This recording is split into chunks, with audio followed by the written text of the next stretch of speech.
کچھ خبریں ایسی بھی چلیں کہ جہاں صدارتی نظام کے اوپر چہ مگویاں کی گئیں. کیا ایسی کوئی تجویز زیر غور بھی ہے یا صرف لوگوں کو آرے لگانے والی بات ہے؟ اس پہ بھی پروگرام میں بات کریں گے. لیکن جب ہم یہ ابھی پروگرام شروع کرنے والے تھے، ہمارے معزز مہمان بھی اسلام آباد اسٹوڈیوز میں تشریف رکھتے ہیں، تو ایک بڑی نیوز ہمارے سامنے آئی ہے. آج شام سے جنرل عاصم سلیم باجوہ کے حوالے سے چل رہا تھا کہ شاید وہ کوئی پریس اسٹیٹمنٹ جاری کریں گے، جہاں ان کے حوالے سے جو خبر چھپی اس کے متعلق جو اپنا جو بھی پوزیشن ہے ان کا یا ان کی فیملی کا، اس کو کلیئرٹی کے ساتھ سامنے رکھیں گے. خبر ان کے متعلق یہ چھپی تھی کہ جیسے جیسے جنرل عاصم سلیم باجوہ جو ہے وہ رائز کرتے رہے اپنی ملٹری پوزیشنز کے اندر، ویسے ویسے ان کے فیملی کے ایسٹس پاکستان اور پاکستان سے باہر بڑھتے رہے. یہ کافی تفصیلی خبر تھی جس کے ساتھ کچھ ڈاکومنٹس بھی اٹیچ کیے گئے، اور الزام یہ تھا کہ ان کی فیملی جو ہے 99 کمپنیز پاکستان سے باہر اون کرتی ہے، اور سب سے بڑا اس میں جو اگر سینٹر پیس کہیں تو پاپا جان ایک پیزا چین ہے جو 125 انہوں نے کہا کہ ان کے پاس فرینچائزز ہیں یو ایس کے اندر، جو ان کے بھائی رن کرتے ہیں، اور ان کے اہلیہ اس کے اندر پارٹنرشپ ہے ان کی، اور ان کے بیٹوں کی بھی کمپنی ہے. یہ مین چارج شیٹ تھی جو ان کے اوپر پوری ویل ڈاکومنٹڈ چھپی. اب ان کی طرف سے انتظار تھا کہ ان کا جواب کیا آتا ہے. انہوں نے بنیادی طور پر اپنی ٹویٹ کے ذریعے ایک 4 صفحوں کا بیان جاری کیا اور کہا، ایک ریبٹ کر دیا کہ جتنے ایلیگیشنز ہیں درست نہیں ہیں. لیکن اگر اس کی تفصیل میں 1 بائی 1 جائیں تو شاید جنرل صاحب کو آنے والے دنوں میں مزید وضاحتیں پیش کرنی پڑیں گی، کچھ جسٹیفیکیشنز مزید دینی پڑیں گی. ان کی سٹیٹمنٹ کی ابتدا ہوتی ہے اپنے اسی ایس اے پی ایم کے عہدے کے اوپر جو انہوں نے چارج سنبھالا، تو 22 تاریخ کو ایسٹس ڈیکلیریشنز آئے تھے سب لوگوں کے. ایسٹس ڈیکلیریشنز کے حوالے سے جو خبر چھپی تھی اس کے اندر الزام یہ تھا کہ اپنی اہلیہ کے اثاثے اس کے اندر ظاہر نہیں کیے. تو اس کا جواب انہوں نے یہ دیا کہ 22/6 کو میں نے ڈیکلیریشنز دی تھی as S A P M, اور اس سے پہلے 1 جون 2020 کو، یعنی اس سے 19 روز پہلے میری بیوی نے اپنے جو فورن ایسٹس تھے وہ لیکویڈیٹ کر دیے تھے. اس کے نام کے اوپر اس وقت کچھ پاکستان سے باہر تھا ہی نہیں. 20 جون کو ایسٹس ڈیکلیریشن کی، اور 1 جون کو ان کا دعویٰ یہ ہے کہ وہ بیوی کے نام پہ پاکستان سے باہر کچھ تھا نہیں، اس لیے مجھے ڈکلیئر کرنا ہی نہیں تھا، تو اس لیے یہ کہانی تو یہاں ختم ہو گئی. دوسرا وہ کہتے ہیں کہ میری بیوی کی جو ٹوٹل کیش انویسٹمنٹ تھی ان کمپنیز کے اندر وہ $19,492 تھی. اونلی $19,492 جو 2002 سے 2020 تک کے درمیانی عرصے میں کی گئی، اور وہ انہوں نے کہا کہ جو میری سیونگز تھی سیلری سے یا جیسے بھی، وہ اس کو انویسٹ کیا گیا. پاپا جانز کے اوپر وہ کہتے ہیں کہ ود ریگارڈ ٹو پاپا جانز جو یو ایس اے کے اندر، اور ڈیری کوئن جو یو اے ای کے اندر ہے کمپنیز، اس کے اوپر وہ کہتے ہیں کہ اسٹوری کہہ رہی ہے کہ باجکو، یہ شاید باجوہ سے باجکو بنایا گیا ہے، کہ باجکو گلوبل مینجمنٹ LLC یہ پیرنٹ کمپنی ہے جو اون کرتی ہے اس کو. انہوں نے کہا کہ یہ کمپنی باجکو جو ہے کسی کو اون نہیں کرتی، بلکہ یہ ایک مینجمنٹ کمپنی ہے جس کے پاس مینجمنٹ رائٹس ہیں یو ایس اے کے اندر، اور DQ کے حوالے سے، ڈیری کوئن کے حوالے سے UAE کے اندر. اور 99 کمپنیز کا جواب انہوں نے یہ دیا کہ 99 کمپنیز نہیں ہیں، ایکچولی 27 کمپنی ہیں امریکہ کے اندر اور 2 کمپنیاں ہیں UAE کے اندر. اور اس کی آگے کہتے ہیں کہ اس ٹوٹل جو ریئل اسٹیٹ کے اندر یا باقی جو انویسٹمنٹس ان کے بھائیوں نے کی وہ $70 ملین کی بنتی ہیں، جو $70 ملین.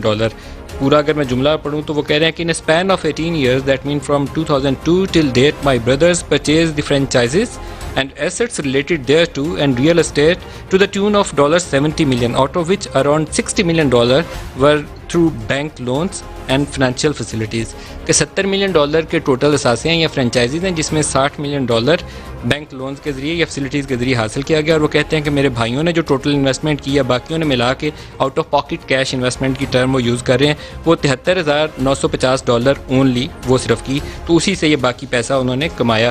اور وہ اپنے بھائیوں کے متعلق کہتے ہیں کہ ایک US بینک کے اندر وائس پریزیڈنٹ کے عہدے تک پہنچے، ایک کسی ریسٹورینٹ کے اندر سینئر پوزیشن کے اوپر پہنچے، اس لیے یہ کام ان کے لیے کرنا کوئی بہت مشکل نہیں ہوگا. یہ اپنی وہ پوزیشن دے رہے ہیں. بہرحال میرے خیال میں ابھی یہ مزید اس کے اوپر اپوزیشن والے اور اسمبلی کے اندر سوال جواب آئیں گے تو ہمیں کچھ واضح پوزیشن ملے گی.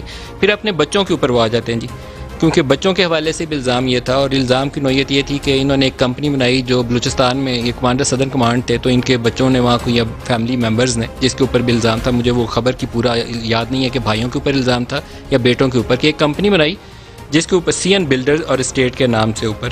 یہ کہہ رہے ہیں کہ سیم کمپنی از ڈورمنٹ، اس کمپنی نے کوئی کام نہیں کیا. دوسرا وہ کہتے ہیں کہ ایک کمپنی بنائی جس کا نام تھا ہمالیہ، یہ کمپنی کہتے ہیں کہ لاس میں رہی، اس نے $5 لاکھ کا نقصان کیا.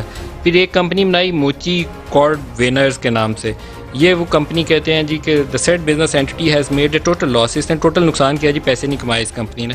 پھر اسی طرح الزام تھا ایک کرپٹن کے نام سے کمپنی بنائی گئی جس نے بلوچستان کے اندر منرل ریسورسز, یہ ایلیگیشن تھا کہ منرل ریسورسز وغیرہ کے اوپر کوئی اس کمپنی نے کام کرنا تھا. وہ کہتے ہیں کہ business entity is registered as a sole proprietorship in the FBR in 2019 but it has always been dormant and has not done any business. پھر اسی طرح ایک اور کمپنی ہے جس کا نام ہے advance marketing. This is owned by my son but again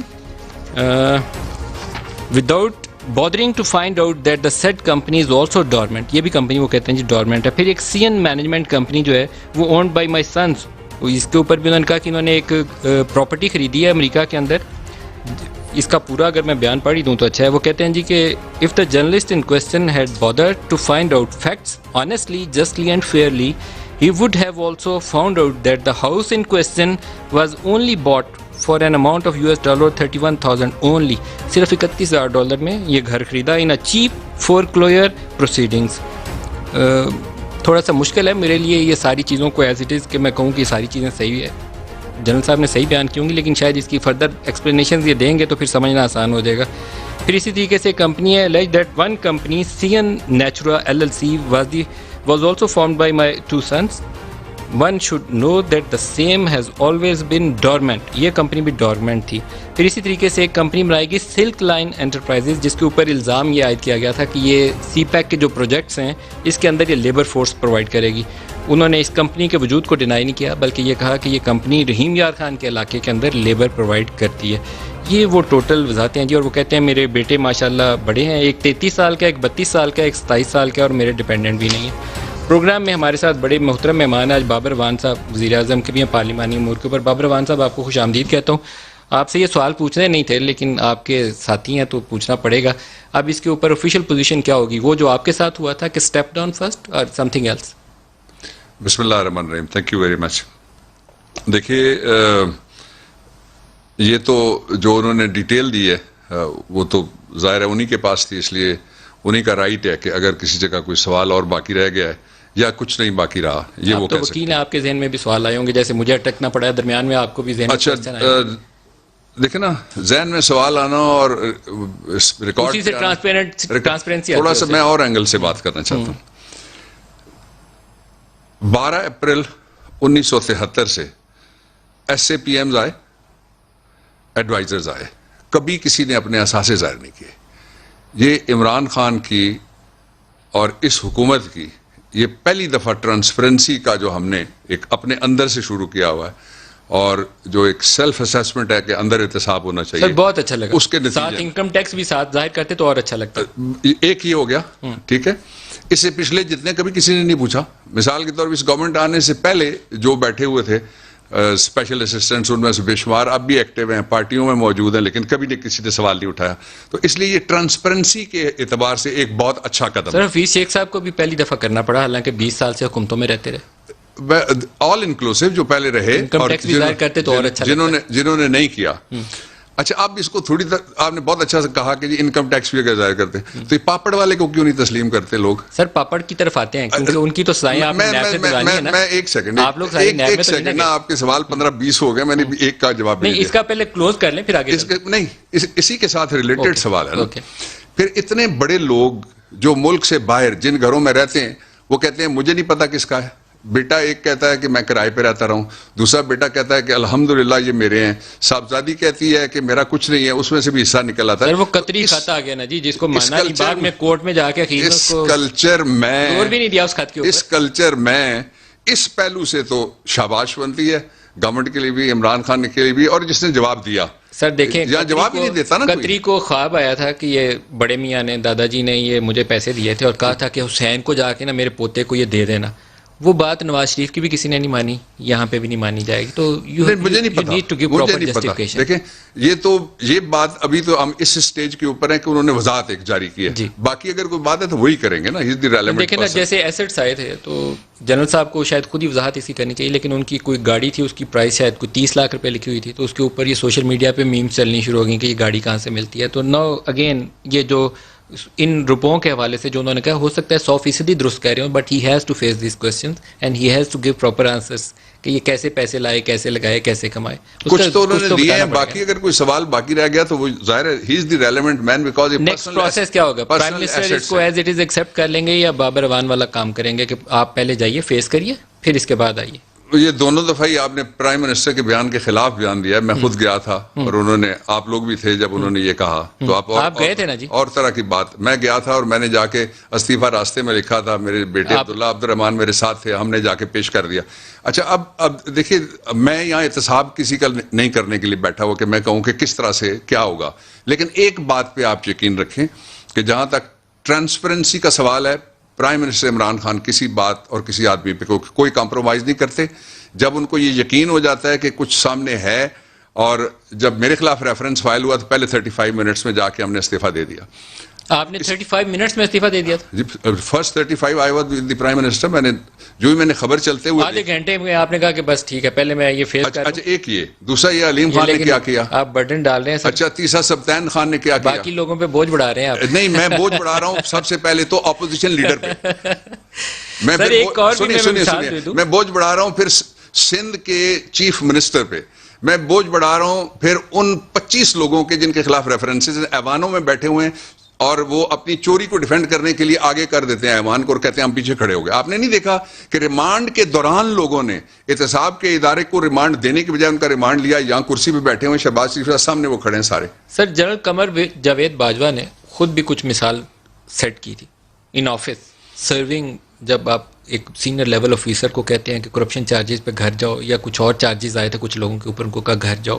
شاید ایک ایف سی کے بھی بڑے سینئر آفیسر تھے, ان کو بھی کہا گیا گھر جاؤ.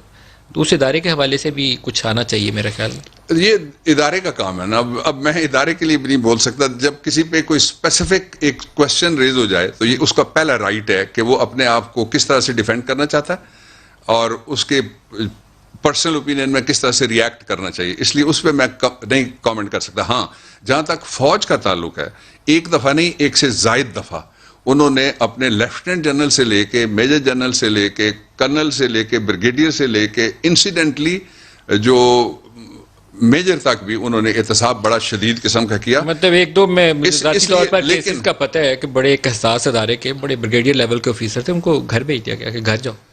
اچھا یہ کلچر جو ہے نا, یہ کلچر کچھ لوگوں کے لیے مخصوص ہم کیوں کر دیں کہ ایک فوج کرے اور ایک عمران خان کرے, باقیوں کو بھی ہمیں کہنا چاہیے کھل کے. مجھے اچھا لگا کہ آپ نے کہا خواب میں وہ ایک آئے تھے اور انہوں نے کہا کہ وہ قطری خط تو ایسی تھا, یہ کہنا قطری خط کی اس کے علاوہ کوئی کہانی نہیں ہے.